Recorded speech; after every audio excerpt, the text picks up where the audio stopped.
આજ આપણે કેવું તો આજ બસમાં જવાનું થઈ ગયું, આપણે ગાડી લઈને જવાનું ન થયું મિત્રો। वो अलग ही लेवल का बंदा था। ગુડ વાસના લોકમાં મિત્રો તમારું સ્વાગત છે। નહીં બાબલા રેખો તે નીકળી ગયો હો ભાઈ, પૂર બાકા તીખી મિત્રો, આપણે ગાડી લઈને જવાનું છે પાળીએ જ મિત્રો। રાનપુર પહેલા આપણે જવાનું છે। उठा ले रे बाबा। આપણે જો રાનપુર તરફ નીકળી ગયા મિત્રો, તમે જોઈ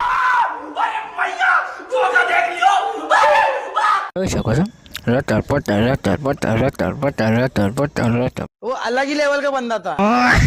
હા આપણે રાનપુરનું પોલીસ સ્ટેશન આપણે ઊભા છીએ બસ વાટે ફૂલ બાકા છે કે મિત્રો। હા આપણે જો બસ આવી જાય છે, ના આપણે તો બસમાં બેસી ગયા મિત્રો, તમે જોઈ શકો છો। ઉડે તો દા ને બાવળ એમ ખાવો ભાઈ, બે જ દેશું મિત્રો, તમે જોઈ શકો છો। આમાં એસી બેસી રાખો મજા આવે। હા આપણે તો દુકાને પહોંચી ગયા મિત્રો, જો પાળિયા તમે જોઈ શકો છો। આપણા વિડીયો ગમતા હોય તો લાઈક કરતા જજો મિત્રો।